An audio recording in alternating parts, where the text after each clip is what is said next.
20 seconds.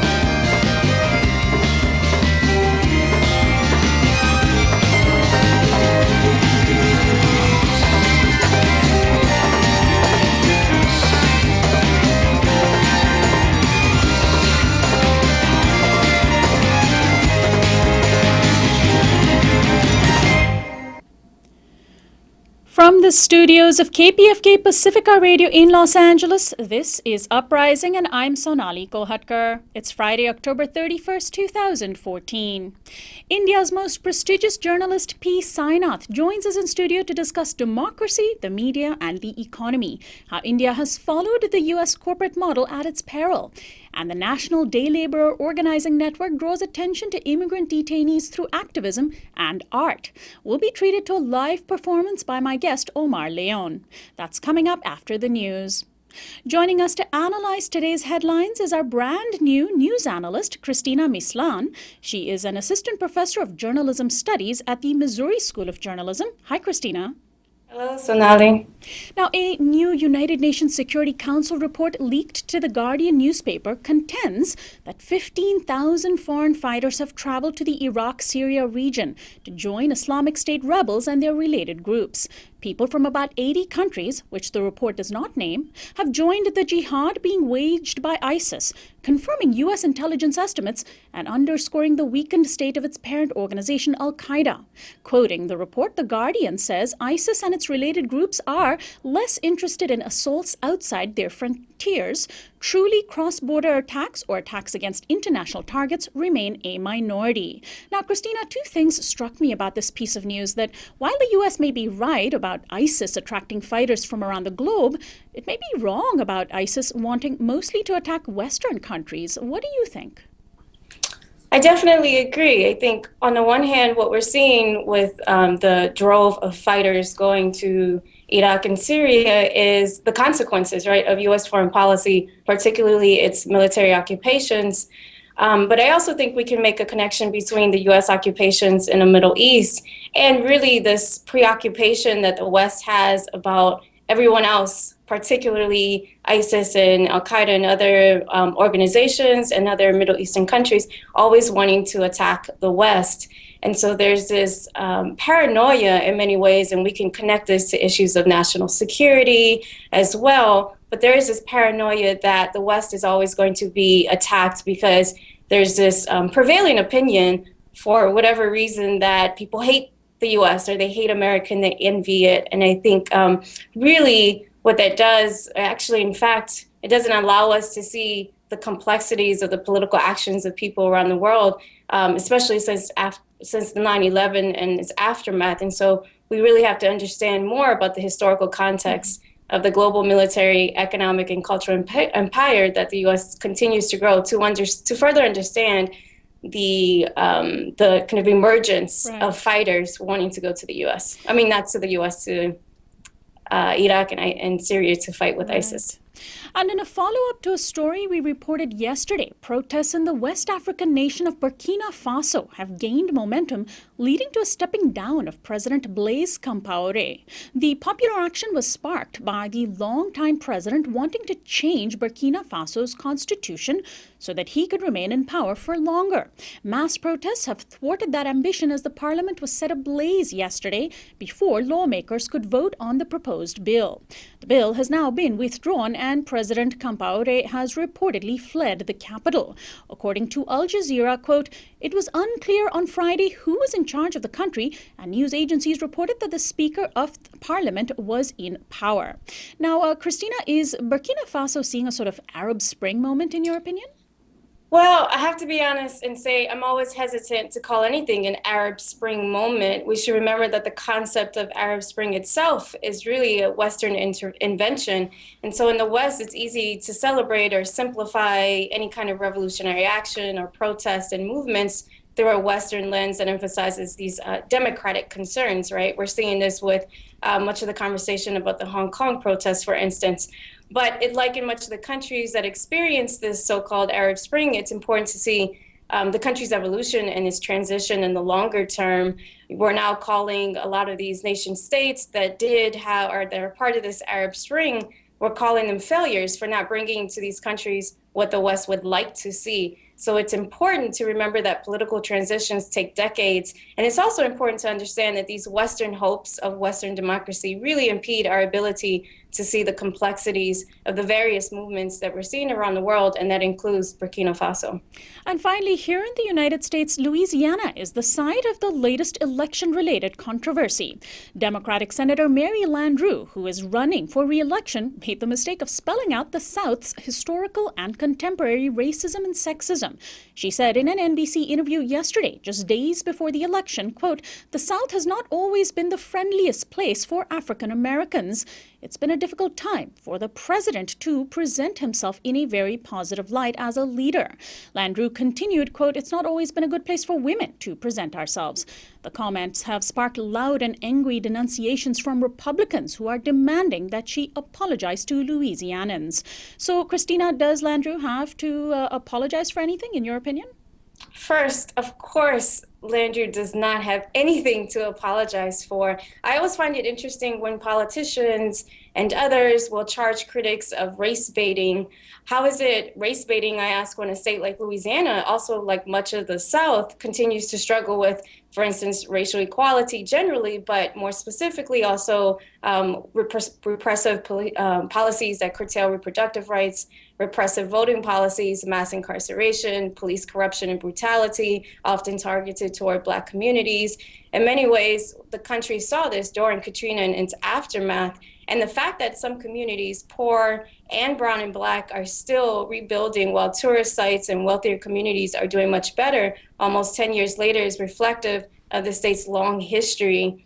And also, I would add to Landrieu's statement that not only do Black communities and women continue to struggle against a state that in no way serves their interests, we need to acknowledge that there are class interests at stake. So people living in segregated low-income communities are also subjected to the politics that don't serve their interests. Right. She missed the class issue. Cristina Mislan, thank you so much for joining us. We'll talk to you again next week. Thank you. Our daily Newsflash guest expert is Cristina Mislan. She is an assistant professor of journalism studies at the Missouri School of Journalism. This is Uprising. We'll be right back.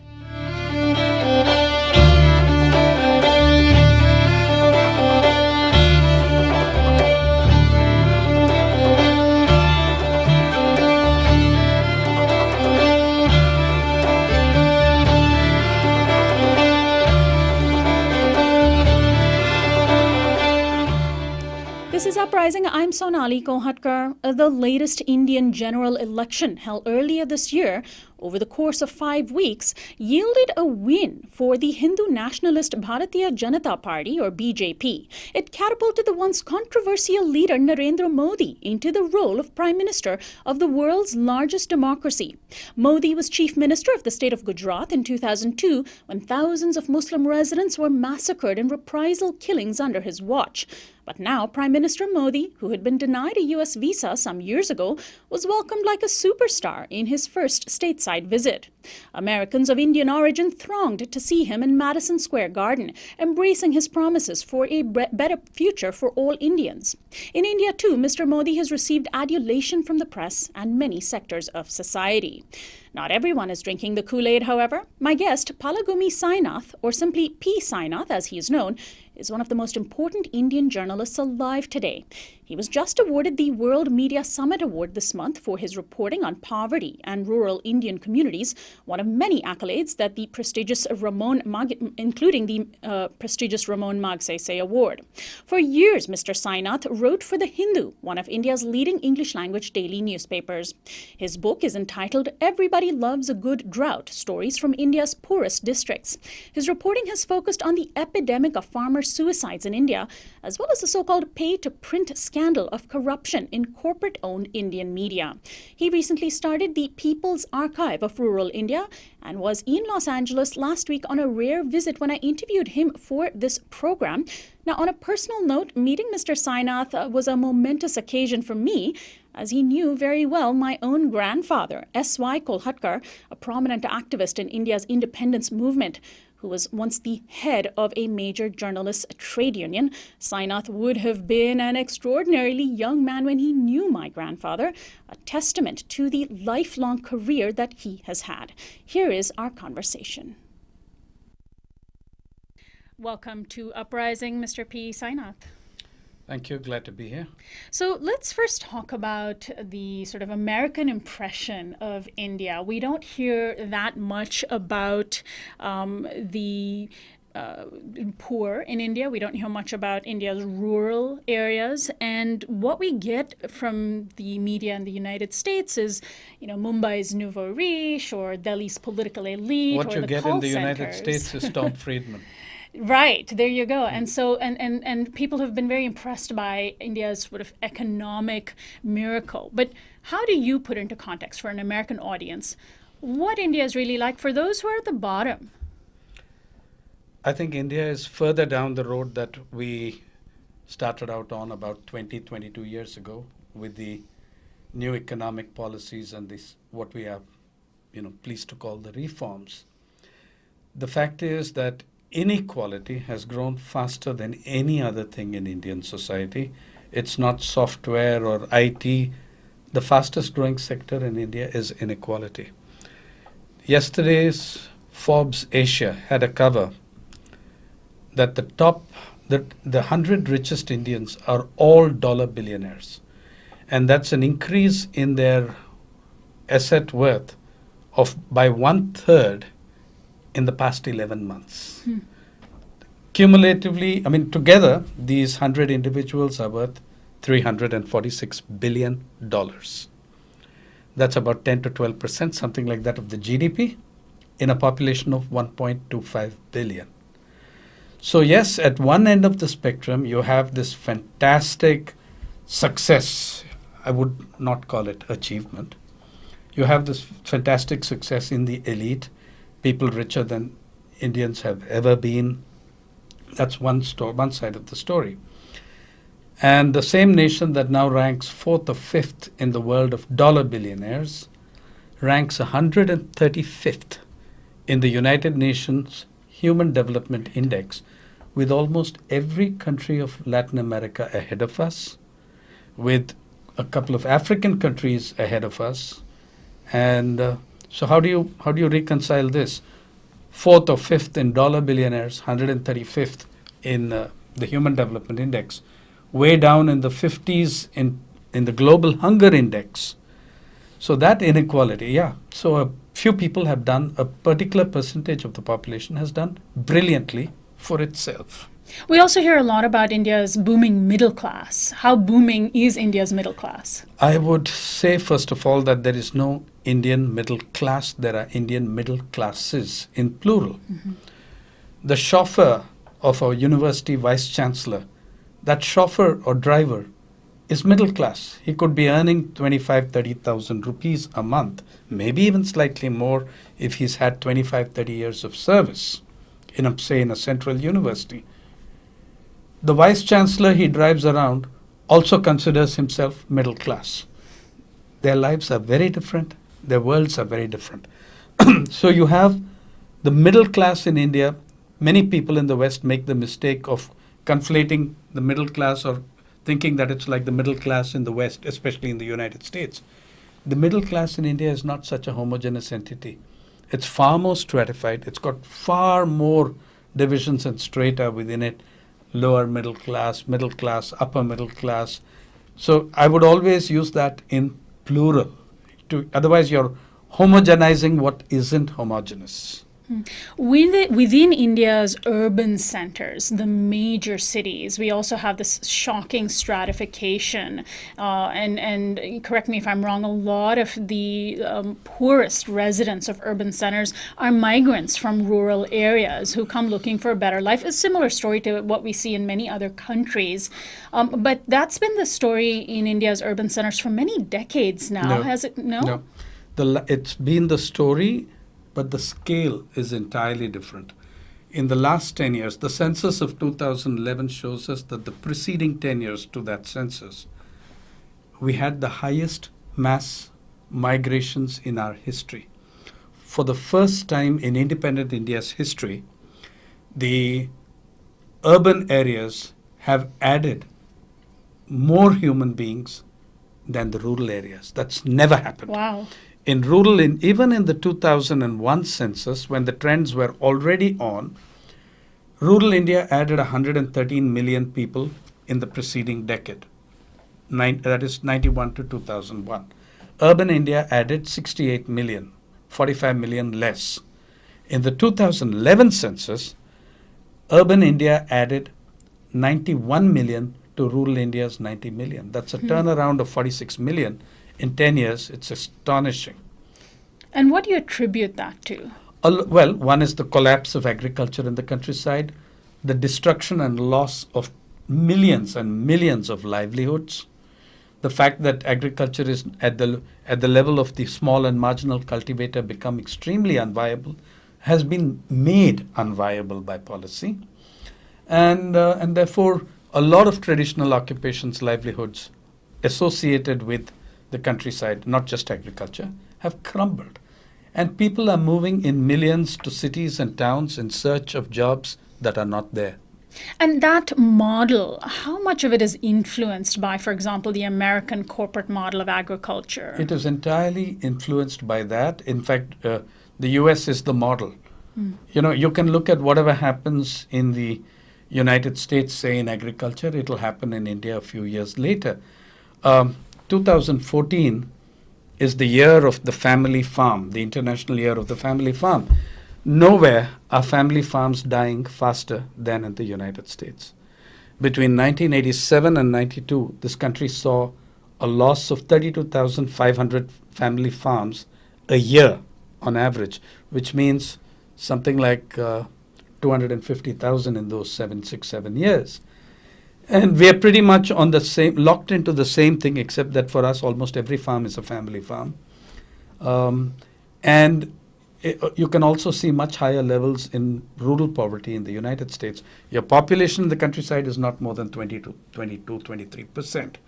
But the poverty rates are about almost 38%. We are pretty much on this thing of, we are very far off from where you've reached. And by the way, the U.S. Midwest has a high rate of farm suicides. Right, I was going to bring up this issue because... So in India, you do have the corporatization process is very evolved in all sectors except of agriculture, except ownership of the land and daily cultivation. So inputs, pesticides, seed, all these are monopolized by corporates. The only thing that the farmer has left is the land and the daily act of cultivation. So I want to quote from Newsweek about the promises that Modi has made. They said that what he put on the table during the campaign, these promises are very alluring. 100 new smart cities, a bullet train between the major ones, a cleanup of the Ganges River, tax reform, and end to black money. And I want to ask you about that. During the campaign, the politician from Gujarat, says Newsweek, chided the incumbent in Indian National Congress, who in 60 years in power had failed to bring economic prosperity to India. You give me 60 months and I promise you a life of happiness and peace, Modi said at a rally this January. They did give him 60 months if he considers himself a member of the BJP. Okay. They gave him more than 60 months. They gave the BJP a term in 96, 98, for instance. Right. And up 98 to 2004, 98, 99 to 2004. So they had 60 months and more, and actually succeeded in causing incredible damage in 60 months. Now, people are using Which is his... why they were wiped out in the 2004 elections. by the public. Right. But then people are pointing to his tenure in Gujarat as chief minister. They're saying, look at the prosperity of Gujarat. We want that for the rest of the nation. Gujarat doesn't figure in the top 7 states in terms of human development indicators in India. It figures way below many of the other states in several indicators, whether in education or in health. And by the way, real wages are amongst the lowest of the big states.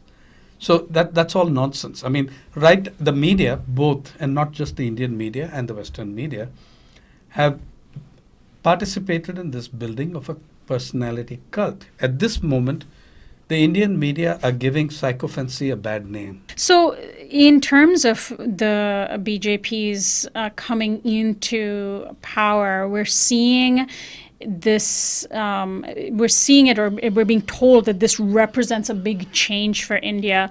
But if we look at India's neoliberal policies, I want to go back to what you started the conversation with, which is the fastest rise in the sector of inequality. Haven't the BJP and the Congress Party and even the Communist Party sort of failed Indians in allowing this opening up of India to foreign investment in a way that only benefits the wealthy? Hasn't this been a project of most of the major political parties? No, I think that it's been a major project of the 2 main political formations. And the others have gone along with it, or have not been able to resist it, or have no position on it, or are... Anyway, the important thing is that, yes, the coming of the BJP is a major change.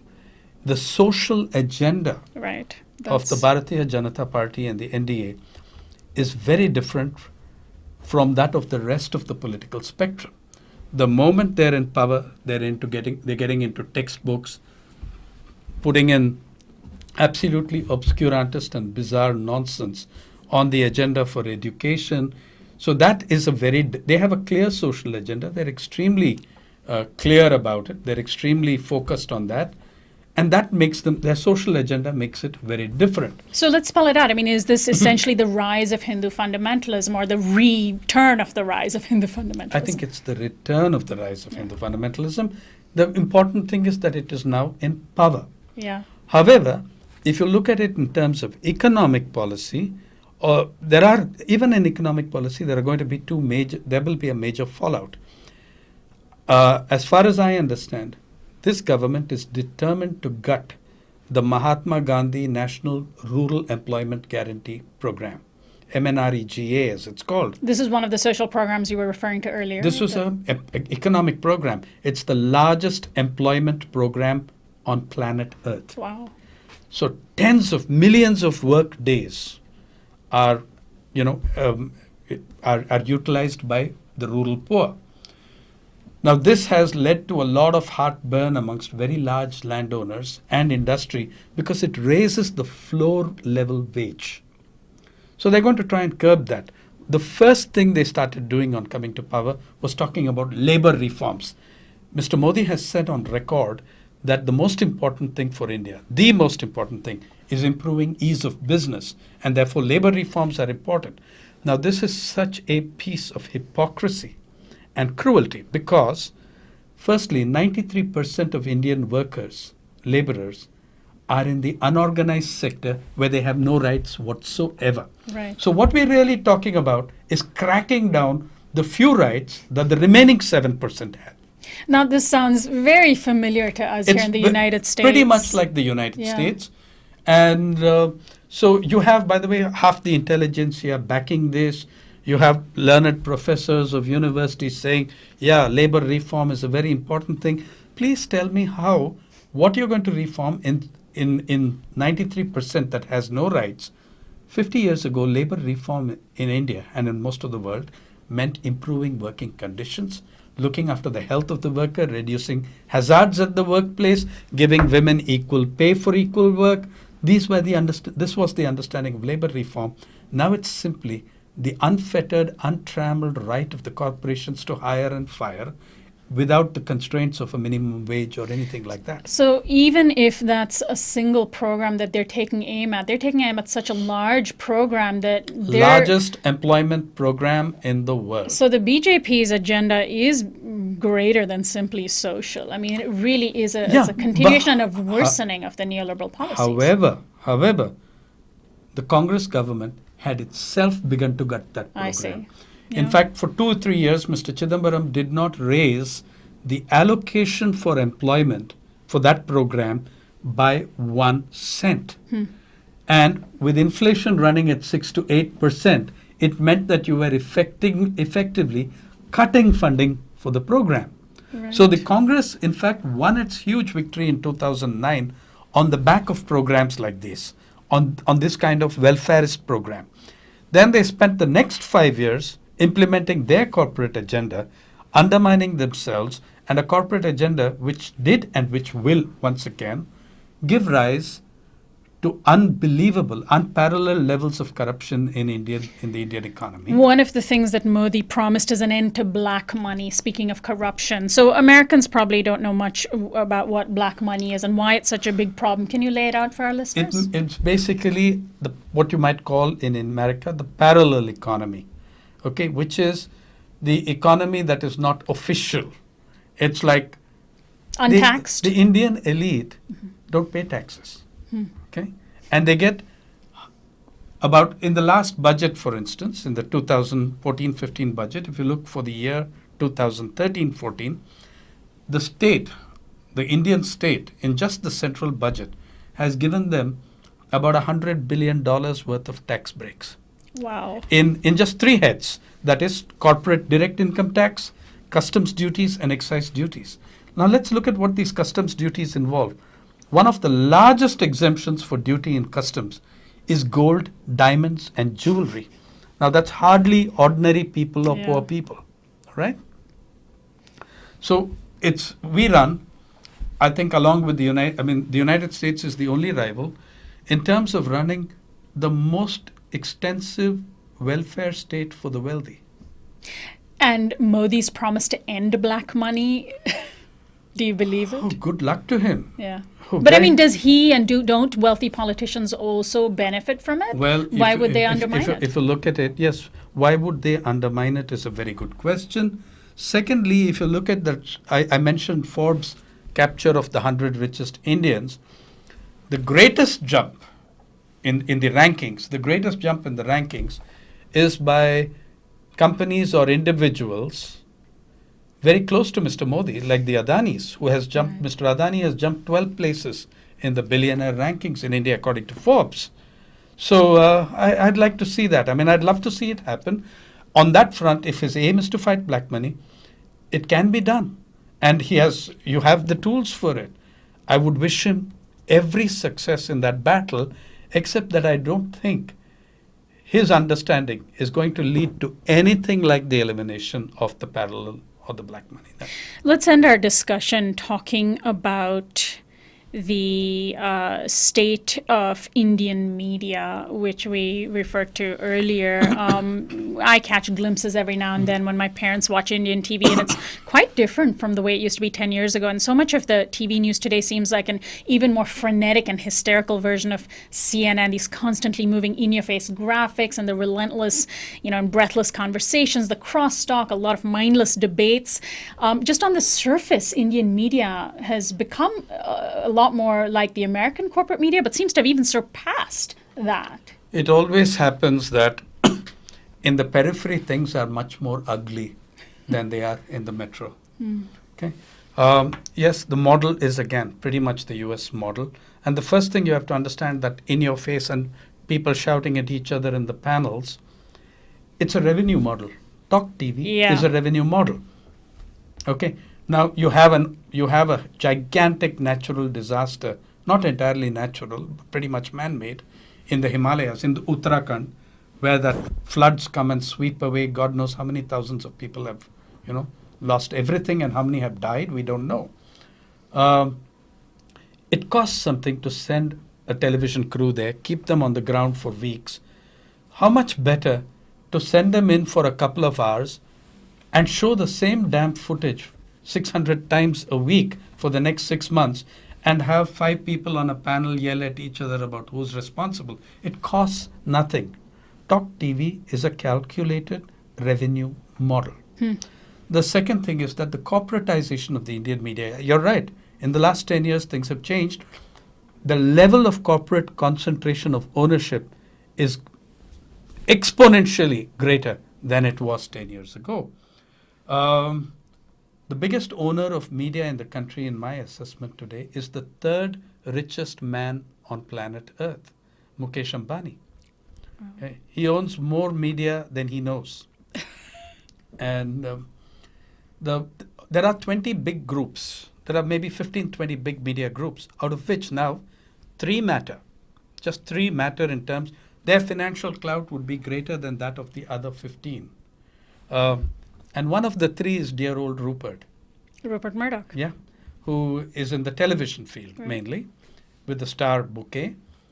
And the third, one is Mukesh Ambani, Rupert Murdoch, and the third important group is Bennett, Coleman and Co. That is the Times of India. Oh yeah, they still love using their old British name. I was just going to say the Times of India, right? Yeah, so they're Bennett, Coleman and Co. More affectionately known amongst some of their own journalists as Bandit, Conman and Co. But yeah, so these are the 3 groups that matter. They're very powerful. The Times of India is the world's largest English newspaper. Make no mistake about it. It's extremely widely read. It's a paper that readers want to read, that readers go out and buy. These are the 3 powerful groups. And the rest of the media is also moving along the corporatization path. In the last few years, one of the untold stories of the media is how many thousands of journalists, camera persons, and technicians have lost their jobs. Yeah. So My guess again, is the not US less than model. 5,000, Right. perhaps up to 8,000. Wow. So we have a situation then in the media that our media landscape itself has changed, and that, of course, naturally leads to a different kind of coverage. So In one line, the Indian media are politically free, imprisoned by profit. And we know that model very well here in the US as well. So how does, in practical terms, that change their coverage? You used the word sycophantic earlier in terms of their coverage of Narendra Modi. And then we have somebody like Kailash Satyarthi, who just won the Nobel Peace Prize, sharing it with the Pakistani teenager Malala Yousafzai. How do you see their coverage of individuals? You know, these 2 individuals have very different background, for example. Sure. You know, the thing is that I think that the Nobel Committee has at least chosen a very good subject and field. Right. They have done that. There's no question about that child labor, child slavery, child bondage is an extremely important thing. But coming back to your question about the media, you were saying about coverage. The sycophancy is structural. Now, what happens is, by the way, there's been incredible media corruption. I broke the story on paid news, Yes. which is still stuck in the Yes. Supreme Court. Pay to print. Pay to print. And I broke that story on Mr. Ashok Chavan. The first time we named names, shamed people, 2009 November it was. However, there are 2 reasons. Many of the media groups that are now, finding virtue in any and every statement, cough and sneeze of Mr. Modi are people who have serious interests in the privatization of public resources that is on the anvil and that will be conducted by Mr. Modi's government. So if I'm looking for that share in the pie, I'm not going to let my journalists piss him off. Right. Why would I allow that? And how have they influenced the conversation around the elections? Because one of the things that comes out of the Indian media and has come out in the past year is there is no alternative to Narendra Modi. Even if we don't like what the BJP represents, even if we see the riots that killed the Muslims, there is no alternative. It's pretty much what they said in 2004 and the electorate said otherwise. In 2004 too, the media were completely not for Modi, but for the BJP. Okay? They were for the BJP. This election was conducted on an American-style presidential election and not in the form of a parliamentary democracy. In my understanding, in the long run, that's going to damage the BJP very well. One of the more positive aspects of the BJP was that it was far more of a collective leadership than the Congress party. Mm-hmm. You could name 10 BJP leaders. Mr. Modi's model is that of complete concentration in the Führer. If you look at can anyone name a single BJP leader from Gujarat other than Mr. Modi? Right. You can't. Right. Keshubhai Patel, Shankar Singh Waghela, all of them were driven out of the party. So the more you entrench this, cult of the individual, the more you're going to damage what was a fairly collective leadership model of a party. So I think that that's going to happen too. But the media, the elite, oh yes, in terms of support, when you talk about the terrific support, I would say that, 31% of the electorate did support the BJP led by Mr. Modi. I would think that amongst Indians in the United States and UK, that support would probably be 80% or 90%. But the Indian electorate and Indian society is far more heterogeneous. So why is there such a support, you think, for Modi in the United States among the Indian diaspora? That's really something you should be asking them. But I believe there is this... it's a class issue. There is a class issue, and there is a strong longing in the upper middle classes always. You saw it with Sanjay Gandhi, you saw it with Indira Gandhi, you saw it with Mr. Naidu at the state level in Andhra Pradesh. That is a longing for a Superman. Right. Who will come and, just... And he fits that profile really well with his rally in New York City and like a rock star. There is no question that he is a very strong leader. Yeah. There's no question of that. The question is, what does he lead? Where does he lead us to? Yeah. Where does that leadership take us? And one of the other important questions around the social agenda that we were talking about earlier is a conversation that we so rarely hear in the US media, and I'm not sure how much it's raised in the Indian media, and that is where the BJP and Modi stand on the issue of caste. We have caste and class in India that complicates our conversations, and it comes up very rarely, for example, in the horrible lynchings of the two young girls recently and around sexual violence in India. We started to see in the US a little bit of the conversation around caste. But is that a sort of a scary I don't think future? that actually constitutes a conversation on caste. That's an atrocity. The sophistication of caste as a system of oppression lies in what it's able to do every day. Right. What's taken for granted, what's not looked at. I think that the BJP in the state levels has functioned pretty much within the Indian political framework of where caste is a very major factor. And they are much more representative of the upper castes. So let's end on the question of how strong India's grassroots and social movements are. Again, those things we don't hear much about in the US, to counter these moneyed interests, to counter the corporatization of the Indian economic system and the social agenda of the BJP. I think those movements are pretty much on the back foot because they are usually fragmented. There are 1,000 or 10,000 battles locally on in different parts of the country. And that's not different from how it was under the UPA. What the BJP does bring, though, many of the policies and outlook, the neoliberal outlook of the UPA, you could say that now those will go forward on steroids and will come in with a particular brand of aggressiveness, assertiveness, in-your-face stuff. That's the style and culture of this political formation. That's what's going to happen. It's also what puts off its allies. It's lost now every major ally but the Akalis. The Shiva Sena broke from it. It broke from the These Shiva are the Sena. smaller parties that were allied Kumar, with it. Mm-hmm. When the BJP was ruling in 2003, that alliance was 24 political parties. Okay? Wow. Vajpayee's government. They are very clear, and Mr. Modi is very clear, that he wants a single party concentration.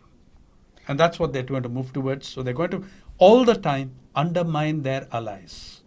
They did that to Nitish in Bihar, Nitish Kumar. They did that to Naveen Patnaik in Odisha, who got smart soon. Mamata Banerjee went with them, then broke away with them and has been fighting with them ever since.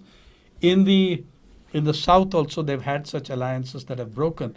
They tend to cannibalize the smaller parties. So the BJP has perhaps its biggest ally on the global front in our White House. Yes, Very much, but I'm saying again that you have to look in a larger strategic sense of Indo-US relations and equations. The Indian elite has hitched its wagon to the United States, okay, to that train. It sees this as the way to go, something that's quite at variance with what's happening in most parts of the world, right? But it has seen that. It was that way in the UPA. It is that way here. The Indo-US nuclear deal, the agreement on knowledge, the agreement on agriculture, on all these aspects, there is continuity there too. It just comes in a different bottle. Right, with a saffron scarf. Oh and yeah, but the saffron internally, the saffronism is very important. It's symbolic. That social agenda is what demarcates the BJP entirely from the rest of the political spectrum. And just for our listeners, essentially saffron is the color that has a symbolism in Hinduism, but has been appropriated by fundamentalist parties as being a marker of their fundamentalism. Yeah. Well, we shall see how the Indian future plays out. I, for one, hope that we see a young generation of journalists that follow in your footsteps. I want to thank you so much for joining us today. Thank you. My pleasure. And we've been having a conversation with P. Sainath, India's leading journalist, about Indian democracy, media, and the economy. This is Uprising. When we come back, we've got a treat in store for you with a live performance by Omar Leon, my guest. He's the lead singer of Los Jornaleros del Norte. Stay tuned.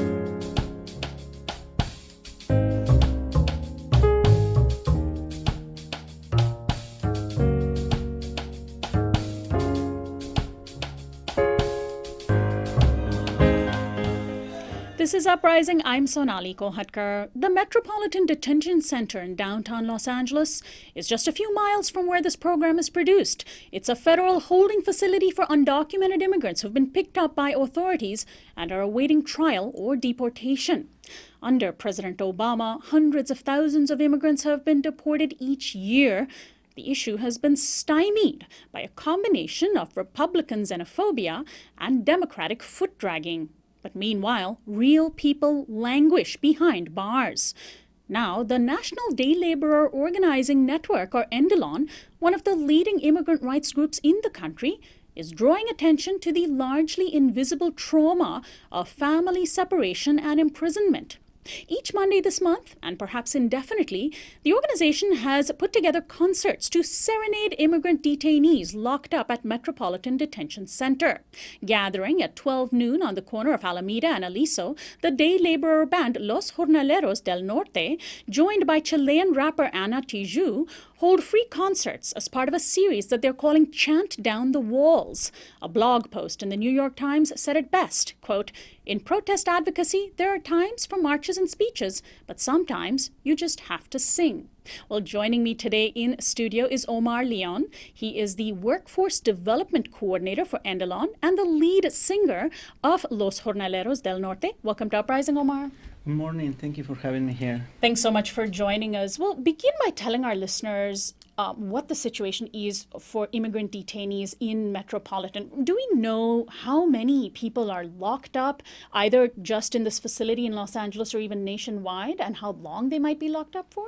Well, we don't know the specifics for this detention center, but we know that 1,100 people are being deported every single day with this administration. And this is not only in Los Angeles, but this is happening in every single city throughout the country. There's the deportations going on nonstop, and what we want to achieve with these concerts is we want to send a concrete message that it has to stop, not one more deportation, and there has to be a solution to the bad immigration policies that we have at this. And I want to talk about that in just a minute, but tell us how these concerts even started. What led up to this idea to hold these concerts every week in public across the street from this detention center?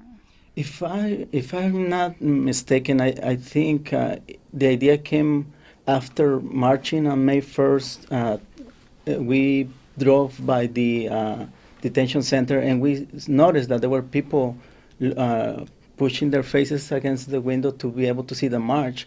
And that's how someone mentioned the idea, why don't we do this and bring them music, bring them hope, and tell them that we are fighting, that we're raising awareness, and that we will not stop until we end all deportations, or we make sure that deportations stop. So that's how the idea came across, and we started doing it and so several Mondays ago. And so you have these concerts, and are you able to tell that people who are locked up on the inside, who are, essentially forgotten by American society, except for, of course, their own family and friends, do they know that you're out there? They see you, they hear you, and you think that gives them hope?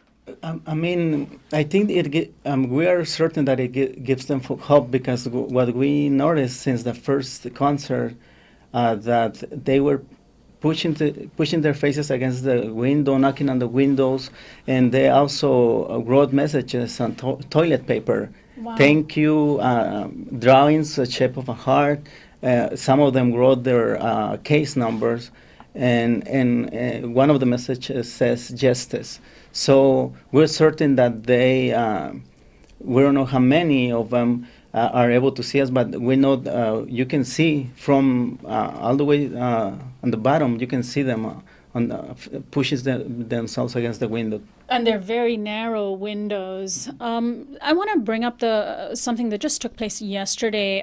The Dreamers, who are student activists, undocumented activists from around the country, calling themselves Dreamers, confronted Hillary Clinton yesterday at an event and essentially asked her whether she thought that President Obama should be doing everything he can, using his executive power to make immigration changes. Now, we had heard promises from President Obama this summer, and then he said he was going to do something this summer, taking executive authority to improve the situation for undocumented immigrants, and then he backtracked from that and postponed it.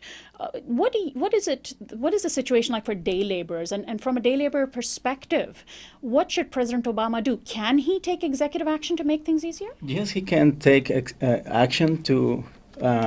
He has the legal power, and he has he needs to take action, and he has the backing of most of the people in the country. So he hasn't delivered on his promise, and I think actions like the one that you're talking about are important. I think we need to make sure that politicians deliver on their promises and they don't play with the community, because every minute the president delays the relief, people are suffering.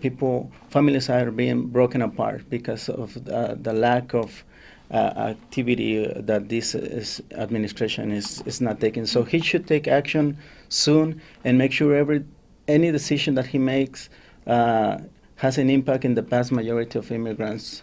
Not only focus on a certain group, but he has to make a decision that has an impact and includes most of the Right. people.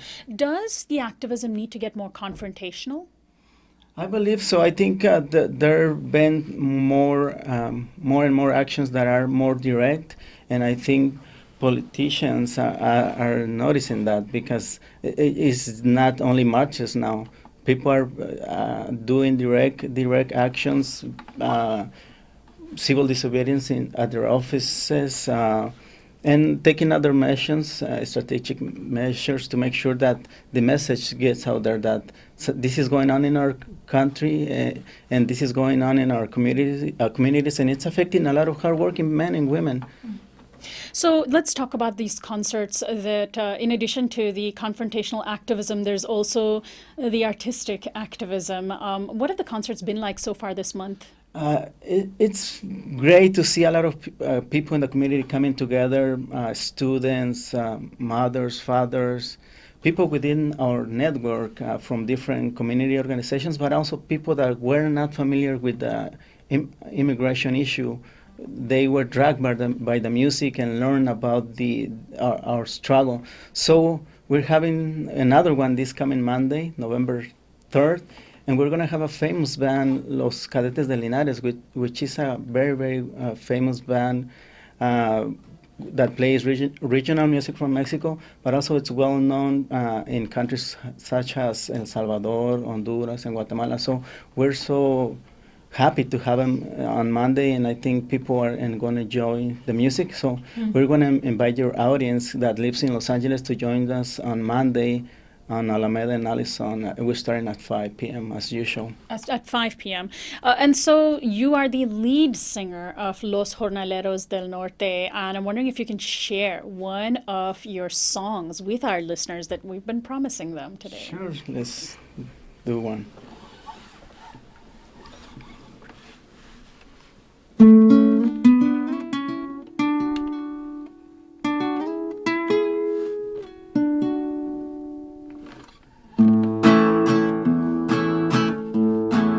Asómate a la ventana, te traje una serenata. Aunque estés encarcelada, mírate, canta quien te ama, por ti me juego la vida. Por liberarte me muero en la raya. Ay, qué leyes tan injustas nos juzgan de criminales, nos tratan de criminales por ser indocumentados, no saben que nuestras manos a ellos los tienen tragando. A donde vayas te sigo, si te deportan también. A la chingada este norte, porque sin ti ya pa' qué.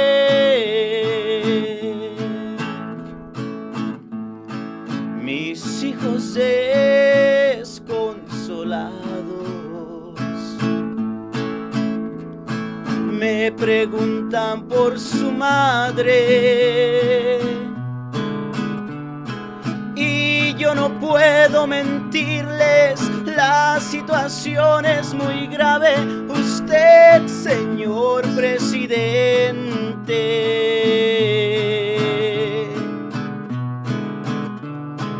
huérfanos quiere dejarles. A donde vayas te sigo, si te deportan también. A la chingada este norte, porque sin ti ya pa' qué.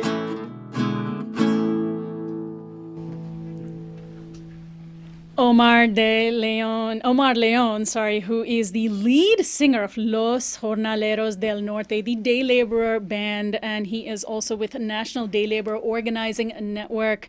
Tell us about this song. Of course, those of us who aren't fluent in Spanish but know a little bit could gather some aspects of it. Tell us about the song and also about your band.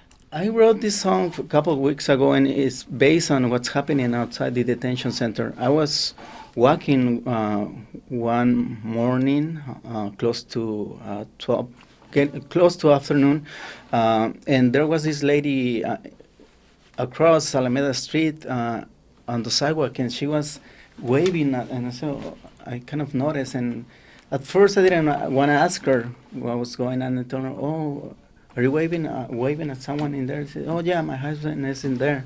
He was stopped because he was driving without license and ended up in a deportation proceeding." So the wife of a man who was in detention was right there. So basically, what the song says: "Come near the window. Here I am singing to you, even though you are encapsulated. Look at the ones who love you." Why is it important to have this sort of art as a way to humanize what's happening? Is it effective? I think it's been the labor of Los Jornaleros, the labor band, to write songs about the struggle of people and tell the stories of our communities. It's been a key, a fundamental way to communicate what's happening in our communities, and a way to encourage people to fight back and to inform others that might not be willing to hear a speech, but they might be willing to hear a song that tells the same thing. So it's been useful and helpful, and it also encourages people to fight back and teaches people about their rights. You don't hear that much on regular radio. Right, there you go. So tell us more about your band, Los Jornaleros del Norte. You're the lead singer. You're also writing a lot of the songs. You have several albums out?